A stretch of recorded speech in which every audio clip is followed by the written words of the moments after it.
누군가와 함께 있으면 참 행복하죠. 비가 오고 바람이 불어도 묵묵히 저녁 예배에 나오신 여러분들을 보니 살맛이 납니다.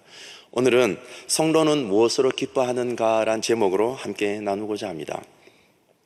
오늘 본문은 하나님의 나라의 확장이 이루어지는 것을 말씀하고 있습니다. 이 하나님의 나라를 위해서 제일 먼저 오신 분이 누구시냐면 바로 예수님이세요. 예수님이 오셔서 하나님 나라를 전파하시고 그 예수님이 혼자가 아니라 이제 12제자를 부르시고 12제자에서 멈추지 않으시고 이제는 70인을 부르시고 이 믿음이 없는 패역한 세대 가운데 보내신 거죠. 하나님 나라를 전파하시면서 모든 것을 보고 전하게 하시고 10장 1절에서 16절까지는 예수님이 그 제자들에게 단단히 가르치세요. 어떻게 전해야 하는지, 어떻게 복음을 전해야 하는지 가르치세요. 가르침을 받은 제자들이 다 사역을 마치고 이제 복귀한 거죠. 복귀하고 나서 오늘 본문이 시작이 됩니다.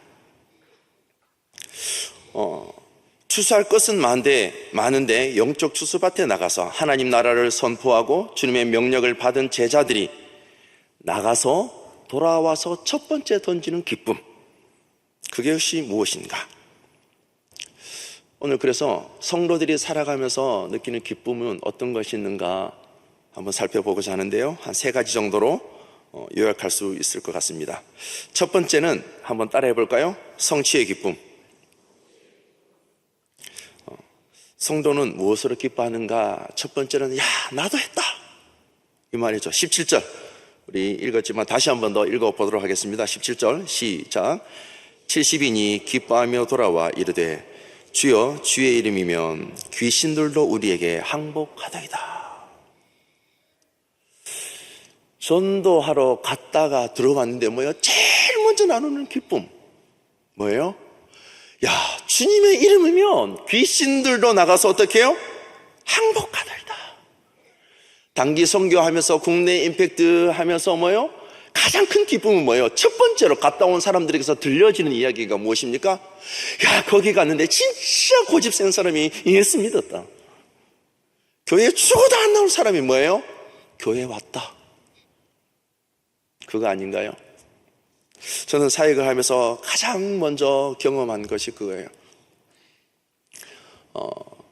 고등부에 간사로 있으면서 사역하면서 목사님들과 전도사님들이 열심히 사역하듯 뒤에서 이제 섬겼어요.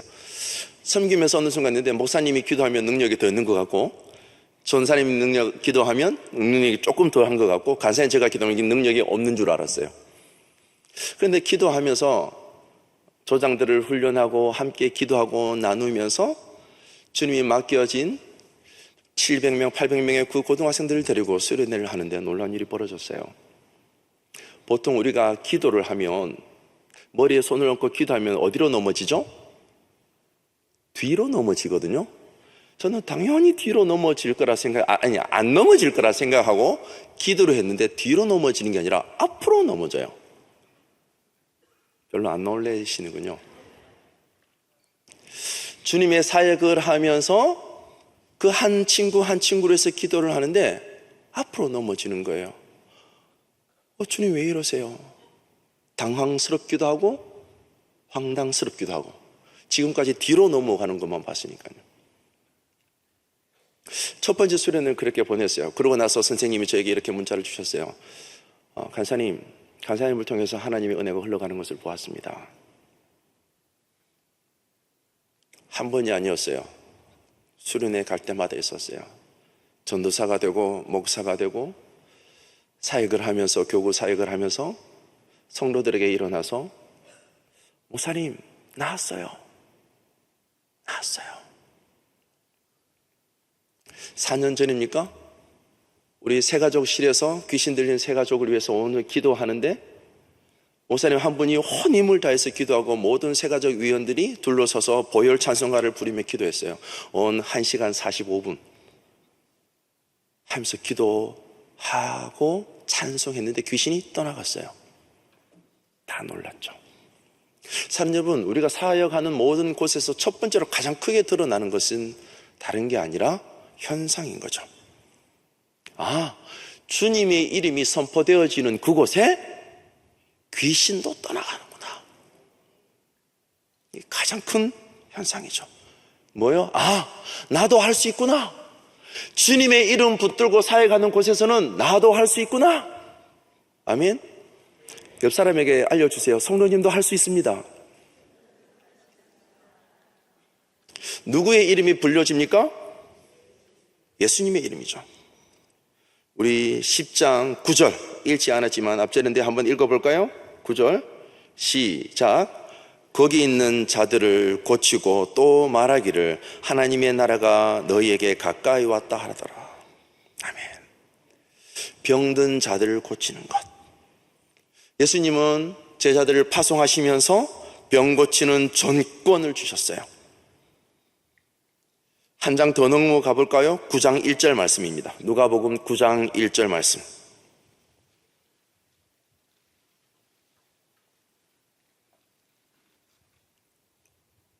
다 함께 읽도록 하겠습니다. 시작. 예수께서 12 제자들을 불러 모으사 모든 귀신을 제어하며 병을 고치는 능력과 권위를 주시고. 아멘. 아멘. 제자들을 불러 모으시고 모든 귀신을 제어하며 병 고치는 능력과 권위를 주시고. 제자들, 그 제자들은 예수님이 부르신 자들이죠. 그런가 하면 마가복음 16장 17절은 이렇게 말씀합니다. 믿는 자들에게 이런 표적이 따르리니 곧 그들이 내 이름으로 귀신을 쫓아내며 새 방언을 말하며. 18절은 이렇게 말합니다. 뱀을 집어 올리며 무슨 독을 마실지라도 해를 받지 아니하며 병든 사람에게 손을 얹은즉 나으니라 하시더라. 아멘. 사랑하는 여러분, 이러한 믿음이 있으십니까? 예수님의 이름을 믿고 나아가는 그곳에 병 고치는 은혜와 그리고 귀신을 내어 쫓는 권능이 저와 여러분에게 부어졌다는 사실 믿으십니까? 그런데 대부분의 성도들은 그렇게 생각하지 않죠. 이건 누구의 영역입니까? 지도자들의 영역. 저도 그렇게 생각했어요. 어머니가 아프셔서 병원에 계실 때 기도했어요. 정확하게 마가복음 16장 17절 18절 들고 기도했어요. 하나님, 이 표적이 따른다고 말씀하셨는데 병든 자에게 손을 얹은 즉 나으니라. 안 낫더라고요. 믿음이 없었을까요? 아니에요. 성도가 기뻐하는 첫 번째 기쁨은 눈에 보이는 화려한 것에 그칠 수가 있죠. 근데 주님은 여기에서 머물지 말라라고 말씀하십니다. 여기에서 머물지 말고 우리 주님은 두 번째 큰 기쁨으로 인도하십니다. 20절 10장 20절 우리 다 같이 한번 읽어볼까요? 누가복음 10장 20절 시작. 그러나 귀신들이 너희에게 항복하는 것으로 기뻐하지 말고 너희 이름이 하늘에 기록된 것으로 기뻐하라 하심이라. 아멘. 주님은 귀신들이 제자들에게 항복하는 것보다 그들의 이름이 어디예요? 하늘에 기록된 것, 하늘에 기록된 것으로 기뻐하래요. 귀신이 나간 것보다 나의 이름이 하늘의 책에 기록된 것을 더 기뻐하래요. 쉽게 말하면 구원받은 것을 더 기뻐하라 이 말이에요. 악한 영들이 주님의 이름 앞에 굴복하는 것, 천국이 이 땅에 임하는 놀라운 은혜, 그것은 한 부분이라는 거예요. 그보다 더 큰 근본적인 은혜, 악한 영이 굴복당한 것보다 굴복당한 것뿐만 아니라 더욱 다양한 능력과 풍성한 천국의 그 은혜, 그 천국의 소유한 것을 가지고 기뻐하라라고 말씀합니다. 사랑하는 여러분, 귀신이 떠나가는 것보다 병이 낫는 것보다 내가 구원받은 사실로 더 기뻐하고 살아가십니까? 주님은 그렇게 말씀하세요. 성도에게 있어서 두 번째 기쁨은 구원받은 기쁨이에요. 그러면 한번 물어봅시다. 나는 진짜 구원받은 기쁨으로 살아가고 있는가? 하나님을 믿으면서 내가 가장 기뻐하는 이유, 그 한 가지를 든다면 내가 가장 기뻐하는 이유는 뭘까? 여러분 한번 물어보십시오. 자기 자신한테. 내가 예수를 믿고 나서 가장 기쁜 이유는 무엇인가? 무엇입니까? 병 나은 것입니까? 자녀가 대학 간 것입니까? 취직한 것입니까? 결혼한 것입니까? 자녀를 낳은 것입니까? 오랫동안 앓던 그 고민이, 그 걱정이, 근심이 해결된 겁니까? 아니요. 저는 물어봤어요. 예수 믿고 나서 나에게 가장 큰 기쁨은 뭔가? 나에게 또 다른 아버지가 생겼다는 사실.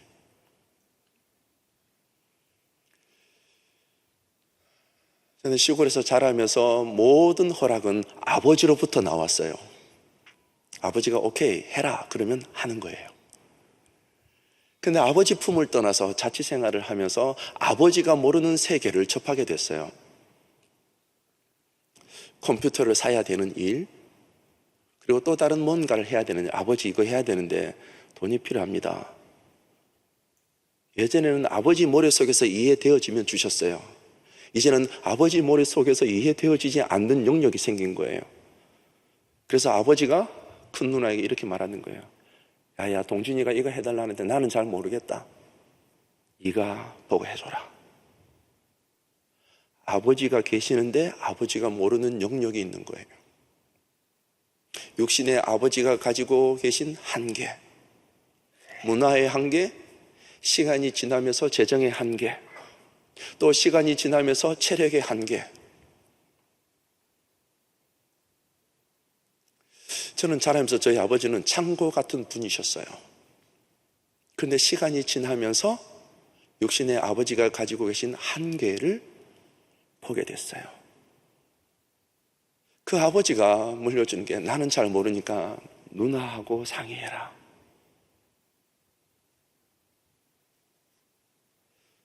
누나하고 상의하는 것도 한계가 있죠.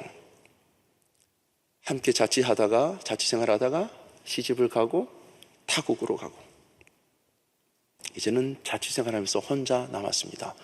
누구하고 상의할까요? 하나님 아버지. 예수 믿고 나서 나에게 가장 큰 기쁨은 영적인 아버지가 생겼다는 사실이요. 요한복음 1장 12절은 그렇게 말씀합니다. 영접하는 자, 곧 그 이름을 믿는 자들에게는 하나님의 자녀가 되는 권세를 주셨으니, 하나님의 자녀가 되는 권세를 주셨으니, 믿는 자에게 있어서 최고의 복, 최고의 기쁨, 그 기쁨은 다른 것이 있는 것이 아니라 내가 하나님의 자녀된 기쁨, 그 하나님이 내 아버지가 된다는 사실. 여러분 기쁘세요? 그 아버지를 만나고 나서 저의 인생 가운데 새로운 삶이 시작되었습니다. 그 아버지는 어떤 아버지인가? 나를 지키시는 분이세요. 자취생활을 하건 어디를 가건 아버지가 안 계시는 그 부재의 모든 영역의 모든 시간에 하나님 아버지께서 나를 지켜주신다는 사실. 어지간히 캄캄한 길 가도 여러분 저는 겁먹지 않습니다.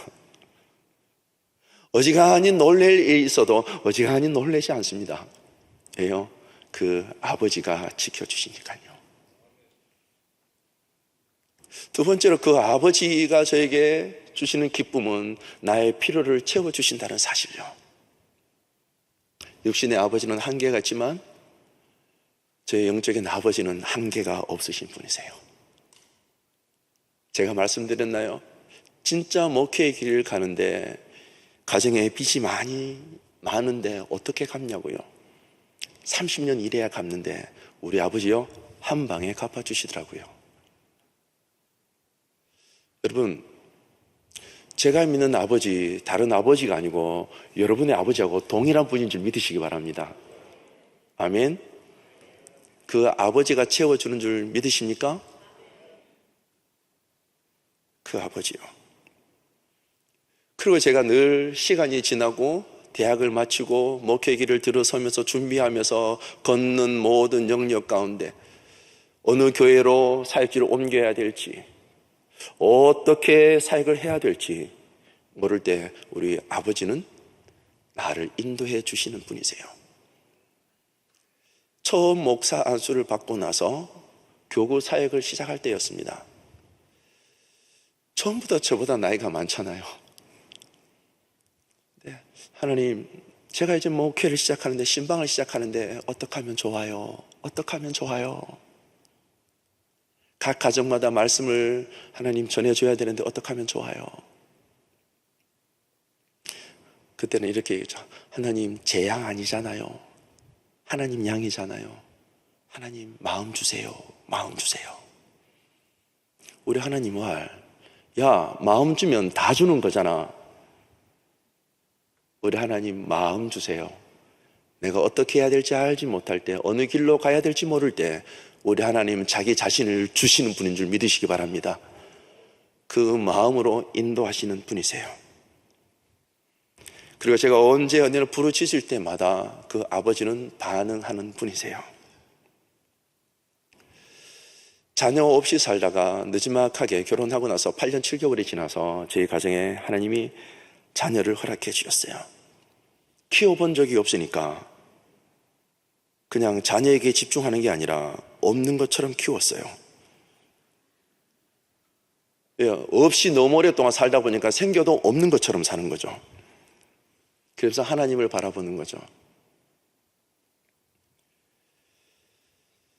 어느 순간 아들이 묻습니다. 아빠, 하나님은 어떤 분이야? 주일학교를 통해서 들었죠. 하나님은 어떤 분이야? 제가 뭐라고 들려줬을까요? 하나님은 나를 지켜주시는 분이야. 아빠의 인생길 가운데 하나님께서 지켜주셨고, 아빠가 목회 길을 가는 가운데 하나님께 이렇게 채워주셨고, 아빠가 목회하면서 어디로 가야 될지 잘 모를 때 하나님 나를 인도해 주셨어. 그 하나님이 나의 아버지고 너의 아버지이기도 해. 어느 순간 이 7살짜리가 샤워하는데 물어요. 아빠는 담임 목회 어디 가? 제가 6년 차예요. 어느 순간 들었나 봐요. 다른 친구들을 통해서.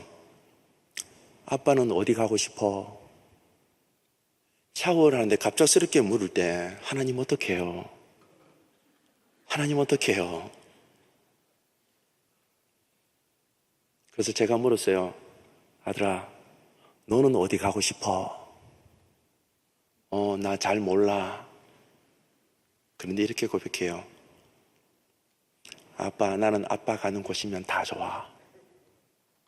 그러면 서준아, 우리 이렇게 기도하자. 하나님이 어디 보내실지 잘 모르니까 아빠도 좋아하고 서준이도 좋아하고 엄마도 좋아하는 곳, 그곳으로 보낼 거야. 그렇게 기도하자. 왜? 하나님이 우리를 인도하시는 분이시니까. 아멘. 그 아들이 어느 순간 들고 와서 식탁에서 이렇게 기도합니다.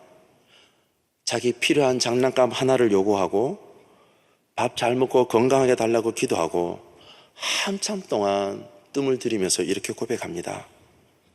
하나님, 아빠 담임 목회 길 인도해 주세요. 사랑하는 여러분, 우리가 살면서 가장 큰 기쁨은 무엇일까요? 사랑하는 자녀에게 그 하나님 아버지를 전해주는 이야기. 저는 예수 믿고 나서 가장 큰 기쁨은 이 아들이 나를 찾는 게 아니라 하나님을 찾는다는 사실 때문에 저는 기쁩니다. 많은 성도들이 묻습니다. 목사님 잘 돼가고 있지요? 성경은 여기서 멈추지 않습니다. 성도를 살아가는 큰 기쁨, 마지막 세 번째, 성도는 무엇으로 기뻐하는가? 주님은 이렇게 말씀하십니다. 사귐의 기쁨, 사귐의 기쁨. 성도는 다른 것으로 기뻐하는 것이 아니라 성령과의 사귐의 기쁨으로 기뻐한다는 사실요. 우리 21절 읽었지만 다시 한 번 더 읽어보도록 하겠습니다. 시작. 그때 예수께서 성령으로 기뻐하시며 이르시되 천지의 주제이신 아버지여, 이것을 지혜롭고 슬기 있는 자들에게는 숨기시고 어린 아들에게는 나타내심을 감사하나이다. 옳소이다. 이렇게 된 것은 아버지의 뜻이니이다. 아멘. 예수님이 기뻐하시는 가장 큰 이유, 그것은 다른 게 아니라 성령으로 기뻐한다는 사실요. 아멘. 성령님은 어떤 분일까요? 우리를 위해 도우시는 분. 로마서 8장 26절은 이렇게 말씀합니다. 이와 같이 성령도 우리의 연약함을 도우시나니 우리는 마땅히 기도할 바를 알지 못하나 오직 성령이 말할 수 없는 탄식함으로 우리를 위하여 친히 간구하시느니라. 아멘. 우리가 머물러 있는 그 가운데 기도의 자리에 머물러 있을 때 다른 그 무엇을 바라보는 것이 아니라 성령께서 들려주시는 그 음성을 들으려고 귀 기울일 때 그 소리를 들을 수 있다는 사실. 아멘. 23절 한번 읽어볼까요? 23절 시작. 제자들을 돌아보시며 조용히 이르시되 너희가 보는 것을 보는 눈은 복이 있도다. 눈이 있어도 보지 못하고 귀가 있어도 듣지 못하는 이유 무엇일까요? 다른 것으로 기쁨을 찾는 거죠. 다른 것을 기다리고 있는 거죠. 성도가 가장 기뻐해야 될 이유는 다른 게 아니라 성령과의 사귐. 그 사귐이 최고의 기쁨인 줄 여러분 믿으시기 바랍니다. 아멘. 21절에 그렇게 말합니다. 지혜롭고 슬기 있는 자들에게는 숨기시고, 지혜롭고 슬기 있는 자들은 숨기시고, 이들에게 다른 사람들에게는 감추어도 슬기롭고 지혜 있는 자들에게는 보여져야 되는 거잖아요. 왜 이들에게 감출까요? 이들의 기쁨은 주님과의 사귐으로 기쁨을 여기지 않는 사람들입니다. 당시 유대 종교 지도자들입니다. 종교 지도자들의 특색은 뭐예요? 모양을 갖춘 사람들이죠. 없어도 있는 척, 몰라도 아는 척, 없어도 있는 척, 가지지 못해도 가진 척, 자기 자신을 속이는 자들이죠. 신앙생활을 하는 것이 아니라 주님과의 사귐으로 기뻐하는 것이 아니라 무엇입니까? 자기 만족으로 살아가는 자. 이런 자들에게는 숨기신 것. 그런데 어린 아이들에게는 다 드러내신대요. 어린 아이들은 어떤 자들입니까? 어린 아이들은 스스로의 무지와 부족함을 인정하는 자, 가난한 심령으로 예수님께 나오는 자. 예수님은 그런 자들을 제자들이라고 이야기합니다. 스스로의 무지와 부족함을 인정하고 가난한 심령으로 나오는 자, 그런 자들을 예수님은 제자들이라고 이야기합니다. 그 자들이 주님이 주시는 계시를 알고 그리고 오직 그리스도만을 통해서 비밀을 알도록 하셨다라고 성경은 말씀하고 있습니다. 사랑하는 여러분, 우리가 할 수 있는 것은 무엇입니까? 하나님을 만나는 그 최고의 만남, 그것은 그리스도와 교제하는 일에 힘쓰는 일인 줄 믿으시기 바랍니다. 성도에게 있어서 최고의 기쁨은 그리스도와의 사귐, 그 사귐을 누리는 것. 그것이 예수님이 저와 여러분에게 주시는 은혜요, 저와 여러분에게 감춰진 비밀을 들려주시는 계시인 줄 믿으시기 바랍니다. 그것으로 기뻐할 수 있기를 주님 이름으로 축복합니다. 아멘. 여러분, 보이지 않던 것이 보여지고 들려지지 않던 것이 들려질 때 그 기쁨은 누구만 알 수 있나요? 성령님과 저만 아는 기쁨이죠. 성령님과 저만 아는 그 기쁨이 어느 순간 시간이 지나서 뭐예요? 어떠한 것도 빼앗을 수 없는, 다른 것과도 비교할 수 없는 그 기쁨으로 살아간다는 사실요.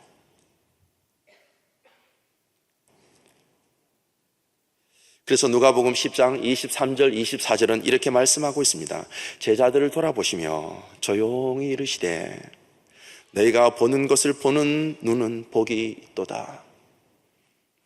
내가 너에게 말하노니 많은 선지자와 임금이 너희가 보는 바를 보고자 하였으되 보지 못하였으며 너희가 듣는 바를 듣고자 하였으되 듣지 못하였느니라.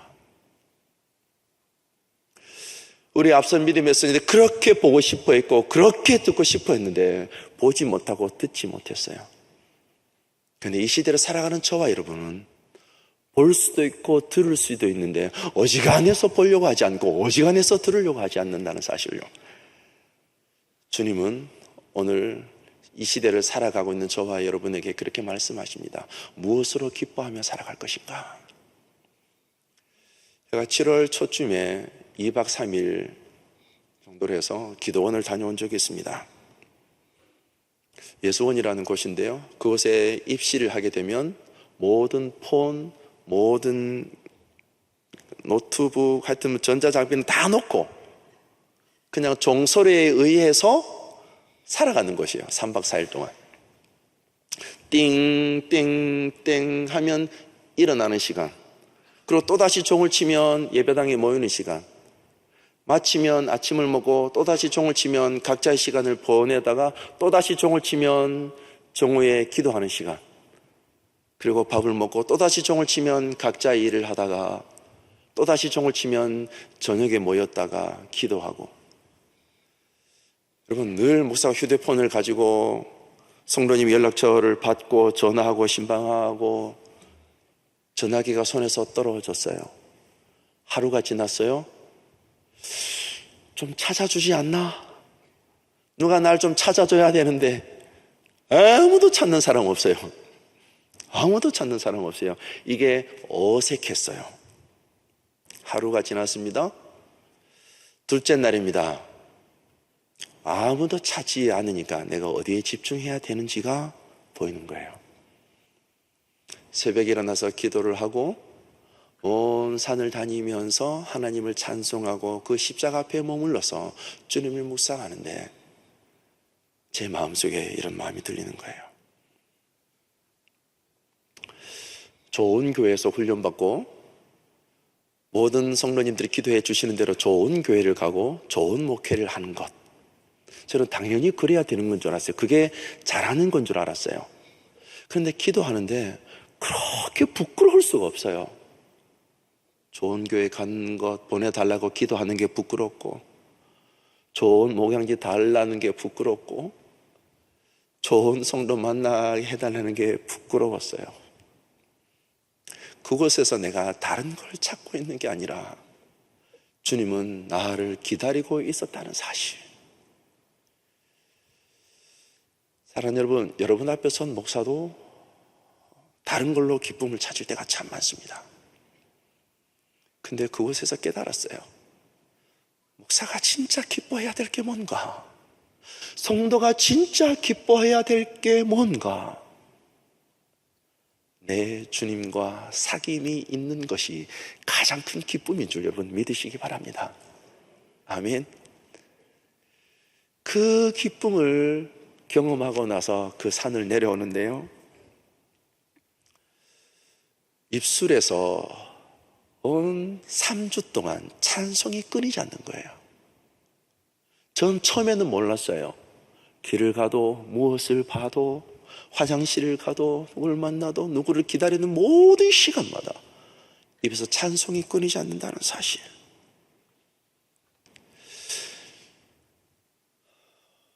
주를 믿는 모든 사람에 있어서 이 기쁨, 여러분 가장 큰 기쁨 아닌가요? 아멘. 이 큰 기쁨으로 살아갈 수 있길 주님의 이름으로 축원합니다. 아멘. 이 말씀을 묵상하는 가운데 시 하나가 떠올랐습니다. 루시아 시인이 쓴 시인데요, 외눈박이 물고기 사랑. 외눈박이 물고기처럼 살고 싶다. 외눈박이 물고기처럼 사랑하고 싶다.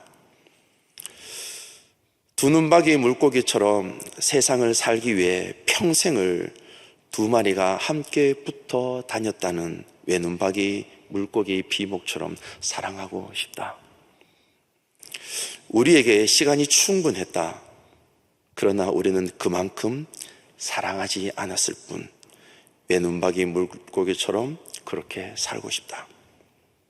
혼자 있으면 그 혼자가 있음이 금방 들켜 외눈박이 물고기 비목처럼 목숨을 다해 사랑하고 싶다.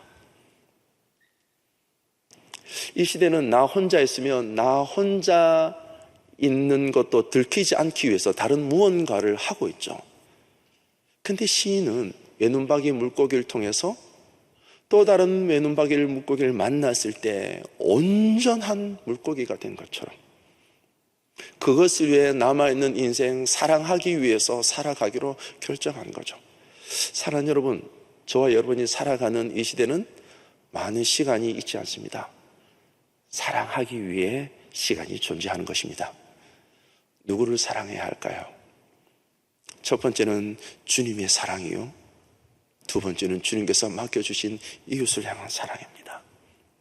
예수님은 이 땅 가운데 저와 여러분을 보내시면서 그렇게 말씀하고 있습니다.